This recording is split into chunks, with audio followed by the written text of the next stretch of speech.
I always wanted to know exactly how, exactly why. And I just used to watch what other people were doing, and I would always ask for more. So I would do what I was supposed to do, and I would always say, can I have a go at that? Or can I see that? Can you talk to me about it, explain it?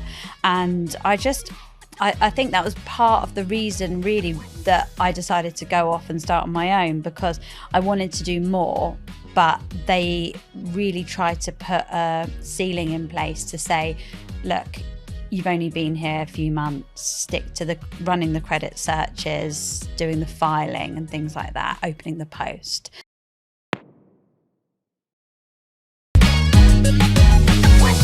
Welcome to the Property Funder podcast. I'm your host, Michael Dean. You can find me on the internet, property_funder. I'm here today with Lucy Waters. Welcome, Lucy. Thank you. Thanks for having me. Lucy is Managing Director of Aria Finance, and she first made her mark in 2004, if I'm not mistaken, founding Vantage Finance at just 18 years old. Is that right? That's right, yeah. Building it into one of the UK's leading specialist finance master brokerages. In 2016, she navigated a private equity minority investment, followed by a strategic trade sale in 2018. In 2022, she orchestrated the merger of Vantage and Enterprise Finance to create Aria Finance, where she now leads with vision and authority.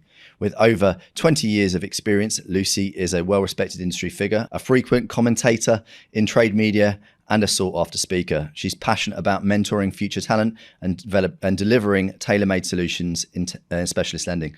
Wow. Okay. So there's a lot to unpick there. A bit of a mouthful. Yeah, that's a pretty strong introduction, and I've interviewed some pretty strong people. How did you get into specialist finance? And 18, that is a young age, even by our industry standards. Yeah. Have you ever met anybody who said, do you know what, I just always knew I wanted to be in specialist finance, or I just knew I wanted to be in mortgages? Because I don't think I've met one person in all my time in mortgages where anyone has ever said that. I imagine if I squint hard enough, maybe one of my 80-odd guests will have said something along those lines because their dad was in the industry or something, but genuinely no. So yeah, it's rare, how did you know you wanted to go into specialist finance? So the answer is I absolutely didn't. And it was one of those chance things, like sliding door moments. And I think one of the wonderful things about our industry is the barriers to entry are quite low, but the opportunity is great. And I think that's something that's really amazing for young people coming into our sector that want to forge a career but don't want to go to university. And that was me, basically. So I went to college after doing my GCSEs, and I'd picked some subjects that I was sort of broadly interested in, but I had no clear path or direction. It was just a case of I'm going to go to college and sort of see where I go from there. And I got in probably maybe 6-7 months into it, and I was just sort of bobbing along. I didn't really feel like I didn't feel like I had any direction. The subjects were okay, but I wasn't loving it. I was just sort of there, and I thought, I'm going to do this now for another year and a half and possibly be in exactly the same place at the end of that. And I knew I didn't want to go to university. So I wasn't really working towards something. And I think my personality is one that I like to work towards something, like I know what direction I'm going, and I just didn't. So I made the decision. I was working part-time jobs, and I'd always done that from probably 14, and I was getting more and more part-time jobs, and I was doing more and more shifts, going to college less and less. And I thought to myself, I probably should just go and get a job, because it feels like that's the sort of path that I'm leaning towards. So I was talking to a friend, and she was working for a mortgage brokerage who had set up, then it was really common, like the subprime mortgage packager, lots of mortgage brokers. And actually it's probably not too different to what we're seeing at the moment with lots of mortgage brokerages that are going into specialist finance, setting up a specialist finance arm. I guess it was the equivalent of that, but back then the product was subprime mortgages as opposed to the type of products that we offer now.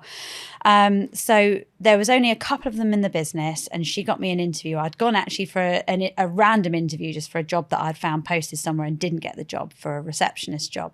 And so that sort of came and went. And my friend said, why don't you just come in and have a chat and just see if there's an opportunity? So I did that, got the job, and I just took to it. I really enjoyed it. I really liked the variety. I liked the fact that, again, like I say, the barriers to entry, it meant that I could just step into it and I could get going, but I didn't have to sit through, years of classroom activity to get there. And I took to it really quickly. It just was something that I thought, actually, yeah, this is what I want to do. And that was really where it all started.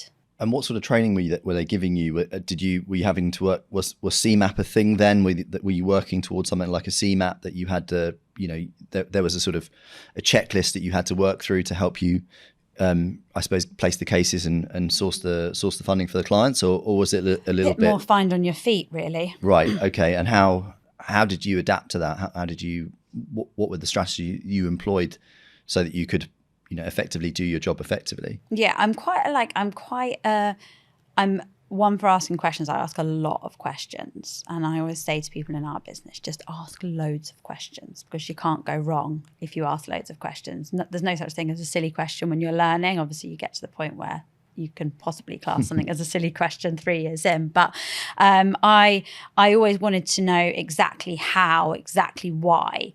And I just used to watch what other people were doing, and I would always ask for more. So I would do what I was supposed to do, and I would always say, can I have a go at that? Or can I see that? Can you talk to me about it, explain it? And I think that was part of the reason, really, that I decided to go off and start on my own, because I wanted to do more, but they really tried to put a ceiling in place to say, look, you've only been here a few months, stick to running the credit searches, doing the filing and things like that, opening the post.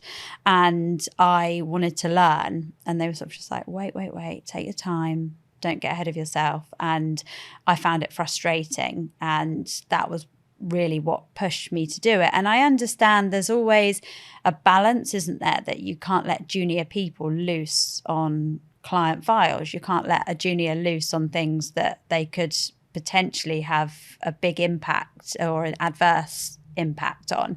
But at the same time, the only way I think to upskill people is to let them have a go at things. And I was just desperate to do more, and they kept trying to sort of say no. And then eventually I said to my friend, I actually think we could do this by ourselves. And then we both sort of laughed, and then within a few weeks we were planning, and that was it. The idea had grown some arms and legs, and off we went. I think it's quite topical actually for me at the moment. This idea of letting junior people loose. We're just hiring someone now as an intern. Hopefully, will go permanent. And the job itself is quite, it's basically chasing up valuations, MS reports, solicitor instructions. In of itself, quite mundane, quite repetitive, but also super crucial. But the point I made and she's called Charlotte, who's joining us tomorrow, and the point I made to her in the interview was, it's almost I almost tried to go out of my way to put her off the job, because you've kind of got to lay it out, warts and all, that it's not going to be very glamorous. But the example I gave her was that I started up my career as a surveyor in a commercial property team doing rent reviews, and I seem to spend a whole year doing binding and phoning up surveyors and annoying them, asking for comparable evidence on transactions, and with nothing to offer in return. So it was a bit of a frustrating and thankless task. But the point I made to her, and I suppose the point you'll also no doubt agree with, is that you start with these tasks. Someone's going to give you simple tasks at a junior level. If you were able to do those competently, then you should be entitled to ask for more responsibility. And by doing the small task space competently, you build that trust, and that's how you develop your career. And I think that's something that we try to that's an ethos we try to sort of put forward at Avamore. In your mind, do you feel that one of your main reasons for leaving was that they weren't giving you, you were hitting your notes, hitting your marks on the credit searches and the filing and opening the post and all the those kind of basic high trust tasks. you were doing those, but they weren't then saying, right, okay, here's something else for you to do. Yeah, because it's not a case of I thought I was above those tasks. I was happy to do the junior tasks. And I think that that's really important when people come into our business. We always say that you will be doing the foundation things because it's the only way you can learn. And it's almost like building blocks, isn't it? If you don't learn from the ground up and you try and slot in there, you're going to have a whole wealth of knowledge that you miss. And just stupid things. You open a piece of post and you see something and you think, what's that? I've never seen that before. And then you ask somebody. So you do have to learn by doing, and that involves working your way up for sure. But I think you have to push people. And I've always trained people that work for me in a way that I give them more than I think they're comfortable with. And I will always be quite clear as to when it has to come back to me or someone else before it can go outside the walls of the business, or whether it's something that I'm happy for them to make a mistake on, because I think mistakes are also part of the learning journey. But there's some things that actually, no, I can't allow someone to make a mistake with that because it's too critical. So I always try and say to people, look, go and have a go, and then let's compare notes. Let's see what you've done. Let's see what I've done or what someone else has done. And then I think that's how you learn. And it's interesting what you say about when you bring people in and the expectation setting on what they're going to see and what they're going to do. And I've often said over the years when recruiting administrators at entry level, where they come with no market experience whatsoever and potentially not much office experience, I always say to people, there is a chance around week 2 you will feel really unnerved. And we've had people cry before. And I tell people that in the interview. I say we've had people where, because the terminology, they just have no idea what anyone's talking about. And they think, oh my gosh, I'm never going to be able to do it, because it's like people are talking in a foreign language. And I said, and then one day someone will ask you to do something and it will click. And then you'll just start getting it, and the why will start to fall into place, because someone says, can you just call this person and say this? And you're like, okay, I'll call that person and say that, but you don't know why you're doing it. You don't know where it fits into the process overall. And I think just telling people to trust in the process and to give it a go, and good management. It needs good management, doesn't it? You need somebody that's able to oversee that and support those people. You can't just give them complex tasks and hope that they'll do okay. But actually, I think the more exposure you can give to people all through the process, the better they turn out in the end. Yeah, I think that's entirely right. But the process you're talking about is a bit like something that, when at my kids' school years ago, there was a talk that was given to us by I don't know, like the Director of Studies or something like that, and it basically had it was like a graph or a chart. It basically said it was split into 3 zones. It's like the learning zone. So you've got the comfort zone, you've got the stretch zone, you've got the panic zone. And basically, you don't achieve any learning or development in the comfort zone. You don't achieve any learning in the panic zone. Yeah. The best learning is in the stretch zone, because in the panic zone, people are in kind of basically in fight or flight mode, and so they're so stressed out that they have no ability to actually retain anything they're being shown. If they're in the comfort zone, they're doing stuff that they can already do anyway. So I think it's quite interesting to hear what you're talking about in that regard. How big is your team now? We're about 50. 50, right? Okay. Yeah. And what's the and obviously we'll talk about the journey as to how we got there, but it's sort of a thing that's of interest to me right now, which is having just been through a recent management, I suppose, senior leadership and management team training scheme and program. I'm curious as to how do you break down the management of those 50 people? Because presumably you can't, you don't manage all 50 people. How's that distributed?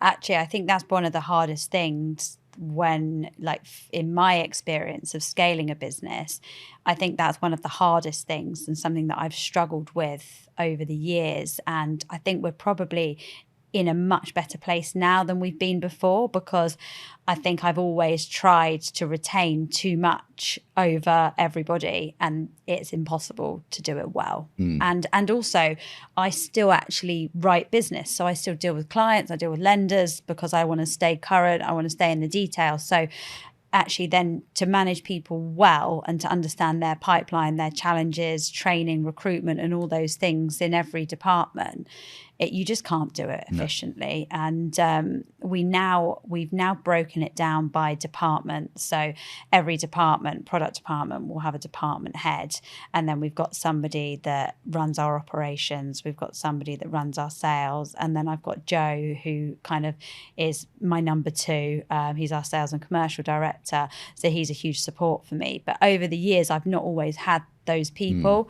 And I think that's one of the most challenging things, trying to find good people that you can hire in at senior levels. I found has often gone wrong for me over the years, where I've had really high hopes for people and they've come in and either they haven't seemed competent enough for the job, or they haven't been respected by the team. And I think the latter is a really important one, because most of the time where you have a really well-established team that have been doing it a long time, and you bring somebody in that might be like an adjacent product or doesn't quite have the same market knowledge, or obviously doesn't have the same knowledge of the business itself because they've not been in the business, and then you've got other people that know more than them, it's actually quite hard for them to gain the respect of those people. And I think it takes a certain type of someone to be able to take people on that journey with them and say, look, clearly you know this business better than me, but I'll get there and hopefully I can support you in other ways.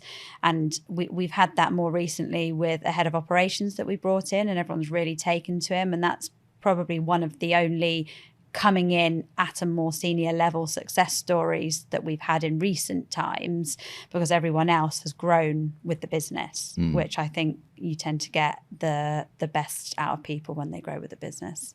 Yeah, for sure. It's definitely a route that we have a strong preference for, which is to promote from within. And we've done that successfully, certainly with our sort of upper middle management. It's a long game though, isn't it? It takes time. So my head of underwriting hired him in as a graduate 6 years ago, head of transactions, same cohort as Ed. So Harry came in from Reading University 2019.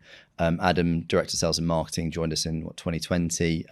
He was effectively an IRM at Hampshire Trust Bank at the time. Now sales director.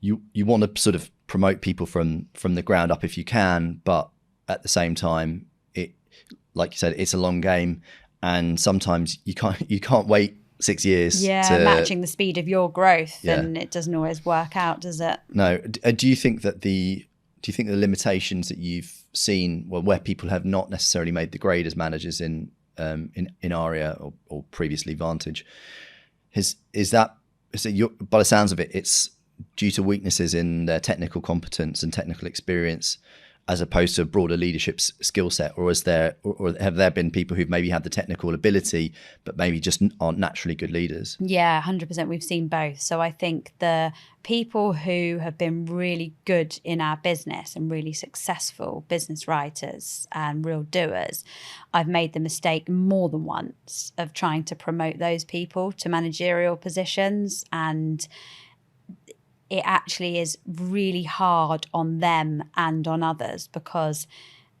I think when you give people that opportunity and they've been with you a long time and they've had great success in your business, they want to step up to the challenge and they want to do it for you, and you want to give them the opportunity because they've worked so hard for you, and you know them and you trust them.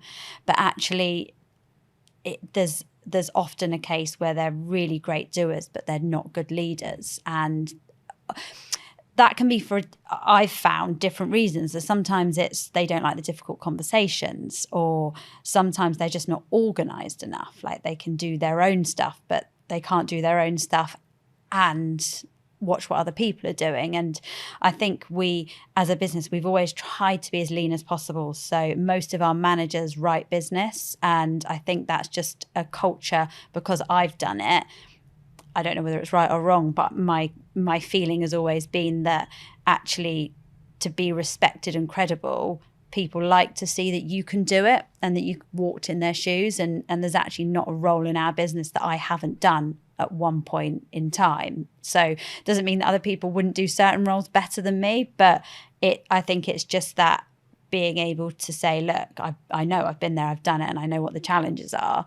So you can talk to them on a different level rather than having an expectation and they think that you don't really understand it. So I think you do get different challenges with that. So the technical knowledge without the leadership knowledge is one problem. And then you get people who have done management roles, but they've managed by numbers and perhaps they've worked in bigger organizations where it's a little bit less nimble, and they come in and because they don't understand the products well enough and they don't understand the business well enough, they just struggle to get the respect of people. So trying to get those two things to collide to make the best possible manager is often, in my experience, a bit of a challenge. This podcast is sponsored by Avamore Capital. Avamore Capital is a development and bridging lender based in London, but lending all over England and Wales, lending on projects from £250,000 all the way up to £25 million on bridging, development, refurb and part complete developments. Please visit www.avamorecapital.com to find out more. I think that's definitely the point you're making around people who go from business writers to actually managers is something that I've seen, as we're seeing and we have seen previously, which is that you've got people who are kind of in the rank and file, and then they're having to be they're now having to manage the people that were their peers. Yes, yeah. And understandably that's really difficult to have that. I think it is difficult naturally to have that kind of conversation, and I suppose that's where. That is not that necessarily that's something we do, but it does create the argument, maybe a better argument for hiring in externally, because you don't have those established relationships. But of course, the downside of hiring externally is you just don't know. You don't know what you're getting. You don't know how they're going to gel. So it's quite interesting. The point you make actually about being a business writer and people effectively managers writing business. Certainly, it's an ethos that we share at Avamore, which is that even Sahar and I, even when we had a kind of our 2 years as a more NED type roles, we were still originating, we're still bringing deals into the business. And I think that as a culture, we've always had the mindset of everyone should be a salesperson of some degree. And I think it's also, we're both SME businesses of similar scales. Mm-hmm. I sort of share your sentiment, which is that if you want to be a leader of that business, you've got to be willing to do all of the roles. And only 2 or 3 weeks ago, I was performing the role of a luxury internal BDM and filling out forms and stuff like that. Roll your sleeves up. You've got to roll your sleeves up. Yeah, got to roll your sleeves up. It's just the way it is. So let's go back in time then. So 18-year-old Lucy setting up Vantage. I mean, I've got to say, hats off to you. That's a really, you definitely had some, cojones to do that. Thanks. Proverbially. What were those first few months like when you set up? Do you know, I think I was quite naive about how hard it would be, because I was of the opinion, look, we're sort of doing it anyway. How much harder can it be? But do you know, I've always said to people that I think having less commitments and less financial commitments when you're that age is actually something that went in my favour, because it takes some of that pressure off. I lived at home with my parents at the time. I didn't have other mouths to feed. It really was just, if it doesn't work, I will be okay, albeit I'd have had a bit of dented pride, but it wasn't a case of whether I paid my rent or I paid my mortgage. It was just, I want to make this work.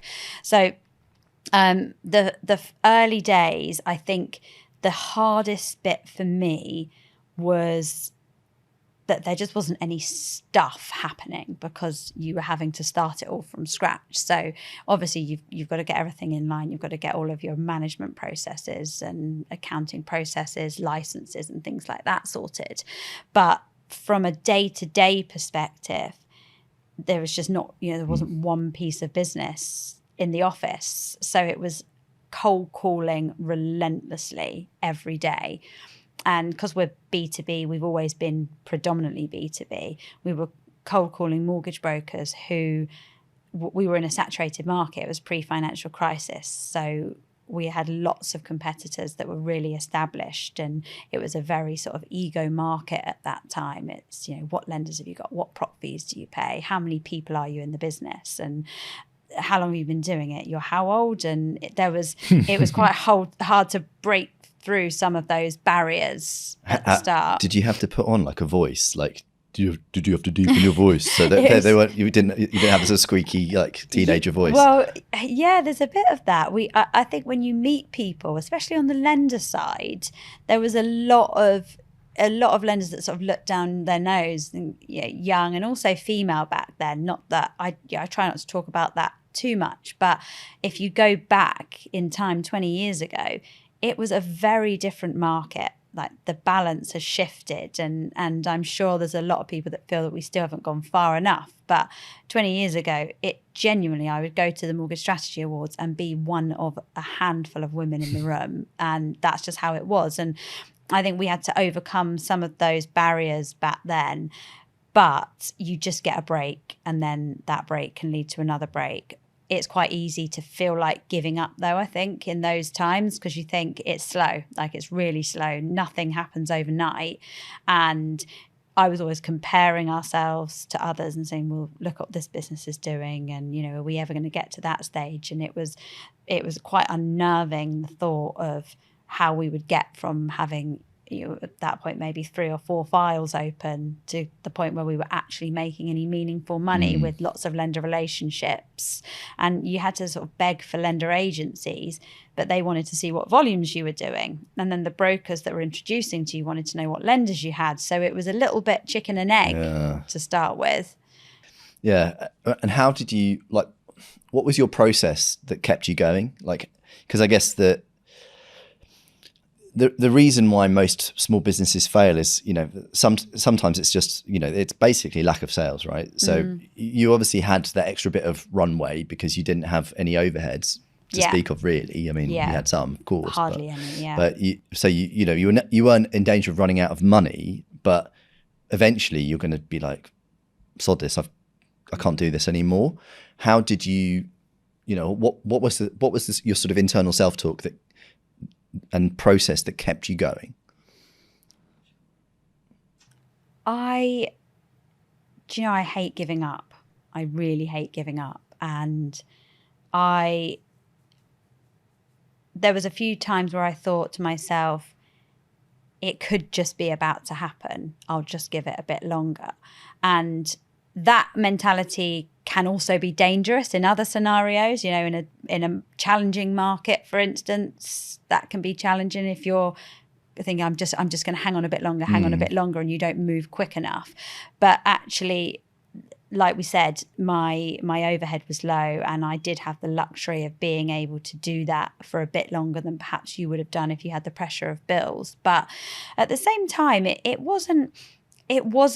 felt slow, but there were small breaks. And I think celebrating those wins, we tried to do as much as possible. And that's something that maybe I've got worse at, is celebrating the wins, because it feels like you have a win and then you move on and take it for granted now. Yeah, absolutely. And I think trying to celebrate those wins, like, this is our first case of this value, or the first time that we've completed a deal with this lender, or just tiny wins at the time.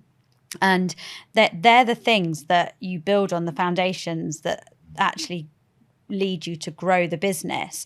And you don't always see it at the time, but I think having a breakthrough often leads to another breakthrough. And it just, for me, having those small wins, I think probably did keep me going. It kept me interested enough, and I just really, really wanted to do it. It was such a strong desire that I just kept going. And we would be cold calling for hours a day, hours and hours, and that is really tough when you don't have a proposition behind you. I think if you're in like a hard sales role, but you believe in the proposition and you've got a really strong proposition, whereas we were sort of just selling our service and our the fact that we took care and that we were going to do everything we could to fight people's cases through. But trying to get people to believe that and to differentiate yourself from others that were calling up with the same message, which is probably quite similar to the bridging market now. It's such a saturated market. I always think that with new entrants in the bridging market, it's a tough way to break in, isn't it? Because you're having to just ask people to give you a chance. And yeah, I remember sort of back to 2015, 2016. So when we just started, and I phoned up a master broker. It wasn't you guys, but thankfully, and a very well known person from from master broker space. I phoned him up, and he said, he's got a Brummie accent, and he said, he's basically like, I get calls from guys like you 3 or 4 times a day. What do I need to, what's different about you? Why do I need to speak to you?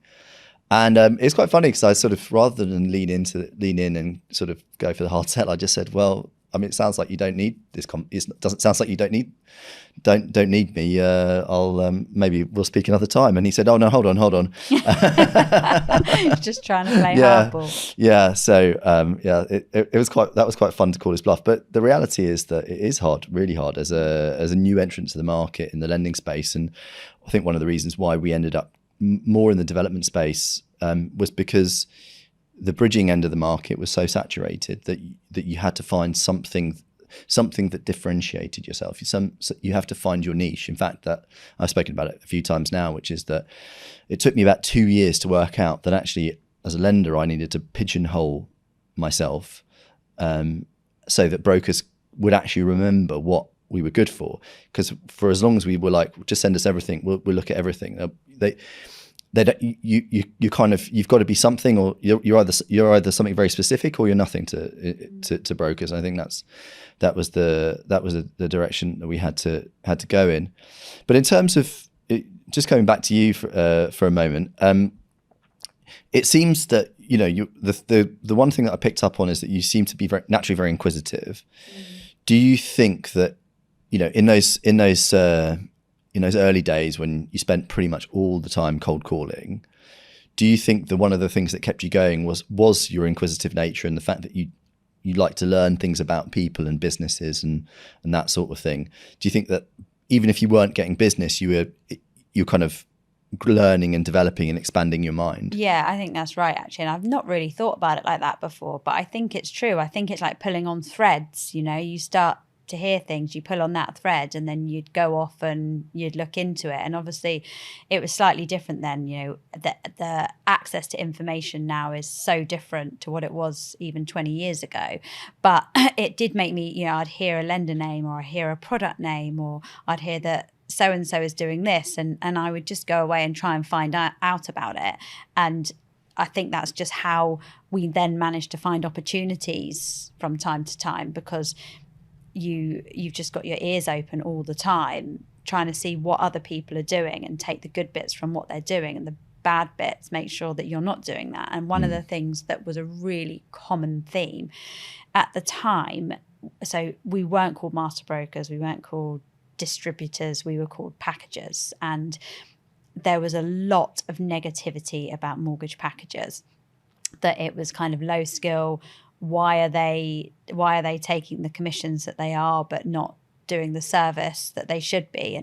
And actually, the common theme that ran through every conversation was that we actually need to be just really sharp at what we do, and then people will be impressed. And actually, I think that wasn't as complicated as I thought it would be in terms of winning people over.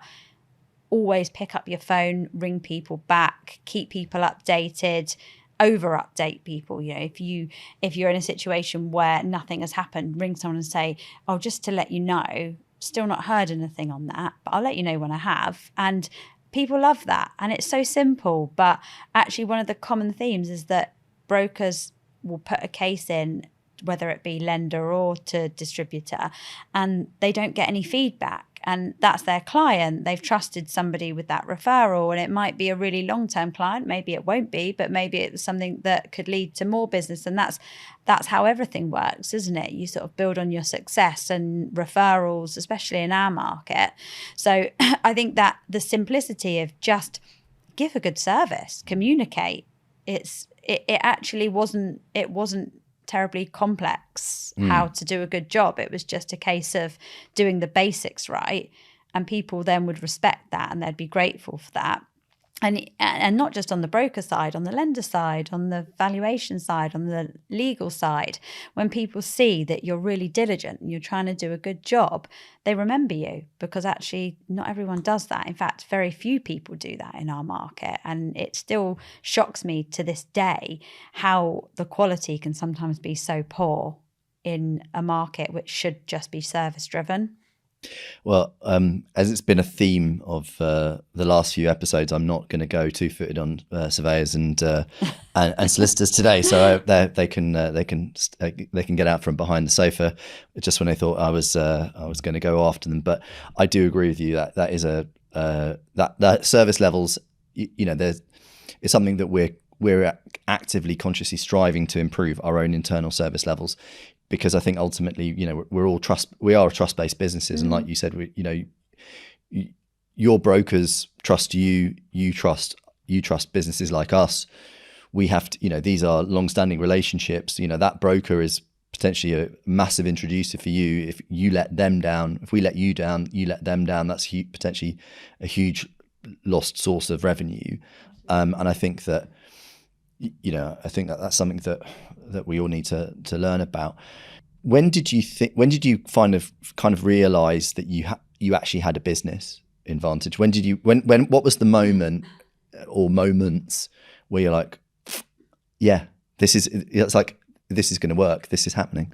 Yeah. So it was 2006. So it actually didn't take that long. We made about £100,000, which it doesn't sound like a lot of money, but it was 20 years ago, and you were 20 years old, right? And I was 20 years old. So it when you talk about those sorts of numbers now, you sort of think 100 grand, okay. But I feel like this is starting now. I feel like we are on the right path, and it's going to start to happen. And then, boom! 6 months later, financial crisis hit, and there pretty much wasn't a business anymore, because the only product that we offered was subprime mortgages, and they were no longer a thing. So, no. So how did you navigate that period? So I probably clung on a bit too long to trying to just do as much as I could in the space, because that was declining. And then eventually I had to let the people go. We were up to probably 8 or 10 people at that point. So I had to let a lot of people go. And I just went down to me and an administrator, and I just made the business really super, super lean. I looked at lots of different things, and one of the really big things that everyone was doing was going into debt management.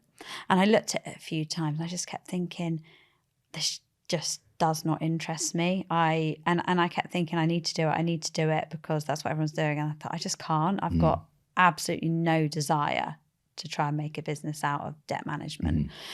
So I started just looking at adjacent mortgage and property finance products. And what I quickly realized was, okay, there wasn't much liquidity out there, but there was still a little bit of demand. And being a really lean business, I didn't have to do that much to keep it going. So I started doing commercial mortgages and bridging finance. And actually, I loved the buzz of just getting a case in for something I'd never done before and finding a way to make that work, and then actually starting to build on it. It felt really exciting, because the path of subprime mortgages was kind of how I'd come in and thought I would progress in my career. And then all of a sudden there were all these other products that were adjacent but different. And sort of back to the learning thing, I just loved getting to understand them and getting under the skin of it and seeing different things. And I think then the fact that some of those products were funded in a different way because you had private money or lenders that still had something to lend, or were sort of, even if it was slightly shelved, there were some products there, whereas in the subprime mortgage market it just was non-existent because securitization had pretty much underpinned that. So it was almost like go to rock bottom to then climb back up again. However, I suppose reflecting on that, there were a lot of businesses that were carrying massive overhead at that time. People with businesses with hundreds of people in them, and they wouldn't have been able to pivot so quickly, which is why so many businesses didn't survive that time. Whereas obviously being a much smaller business with less to lose, I was able to do that and navigate through that change. So maybe it was good timing for me, because it also pushed me in a direction that actually was somewhere that I would much rather be than in the mainstream or subprime mortgage market.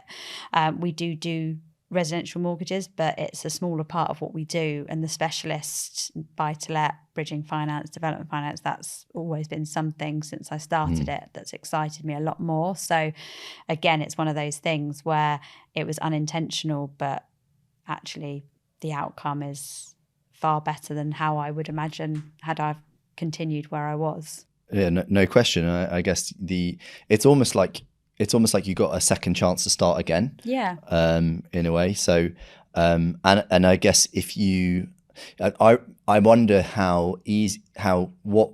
whether this conversation would look very different if the subprime crisis had happened 2 years later, and you maybe had 15 or 20 brokers, and you'd had you were a bit more established, and would you could turn you're more like a jet ski, and a lot of the people you're talking about were more like oil tankers, and your ability to change direction was really easy. Fast forward, I guess the commercial market, the bridging market really kind of took off from 2010 onwards, right? So was it 2014 you had a minority buyout with a private equity organization? 2016. Yeah. And what sparked that, and what was the experience like? Do you know what? I loved it, actually. I look really fondly back at that time in terms of the process, and I'd grown the business, and we had grown every year. We were doing some really good numbers. We were a hugely profitable business, and I decided that probably the fear and anxiety of having seen the subprime crisis happen is that I felt like my finances were very closely tied to the business, and I just wanted to explore two things: one, de-risking slightly, and B, having done it on my own for so long, kind of bringing in some more expertise into the business and support. And actually what I realized through that journey is that the process I loved. I found it really exciting. I loved presenting about the business. It's something that I could have talked about all day long, and I think that passion shone through because we were at the smaller end for having gone through a process like that, but it was really well received, and we met some really interesting people, funds, and it was, it felt good. It was it was an exciting time, and we had multiple offers again, which was really positive and encouraging. And I think perhaps the reality of having partners versus what I thought it would look like was quite different, because as soon as we went into that new world, I realized that I was having to do a lot of explaining to people because they didn't come from a property finance background. And we had a chairman at the time who was established in a more commoditized product, but not in the world of mortgages. And I think there was a lack of understanding, which probably meant that I didn't get the sort of support that I thought I would get going into it. And being completely candid, I hated it. So once I was in it, I absolutely hated it. And I thought, what have I done? And I sort of went along like that for a couple of years, and the business was still doing well. The underlying business was doing well, but they were really trying to load it up with cost. And that was partly because they wanted to have more bench strength in the team and probably de-risk themselves a bit. As in not too much reliance on you, basically. Yeah, exactly. But then actually, back to our point earlier, you can pay really big salaries for these people, but it doesn't mean that they're going to come in and do the job as well as they should do. It's not all about just paying up. I mean, sometimes you have to pay up, of course you do, but it one doesn't always equal the other. So we brought people in, and we had lots of good people, but their understanding and their ability to get up to speed quick enough to influence the business, it just wasn't there. So it didn't change the dial, but we had a good business that was still growing, but we were just loading it with cost. And I kept sort of saying, this doesn't feel like the right decision. And I was having to battle that day in, day out. And that just became a bit tiring. And I think having done it up to that point for 12 years or something without having to go through that process, I found it quite exhausting, actually, because I just wanted to focus on the business rather than justifying things and arguing what I thought was right instinctively. So it didn't go quite as well as I'd hoped. I can sort of see why. I can see why that was always going to be a challenge. I think if it was kind of flying and doing everything you wanted it to, you'd probably be looking back in the rearview mirror saying it's great. But I guess if you've gone from having complete autonomy to then having to answer to other people, and you don't have the operational control that you want, I can see why that'd be really frustrating for you. Yeah, and it was, I suppose there's always something going on in the market, but we were going through some difficult times around buy-to-let changes, stamp duty changes. We'd obviously had the Brexit vote. So the market was really up and down as well. So it wasn't all plain sailing. And I just felt like I needed to be more focused on navigating the business through those challenges. So I did sort of quickly think to myself, was it worth it? But actually, in hindsight, it's all part of the journey, and the experience, I think, was a good experience all in all. And the people, they were nice people, but it just wasn't necessarily the right fit. Well, I think that leaves us a nice cliffhanger to end part one of this interview on, Lucy. So thank you so much for joining us.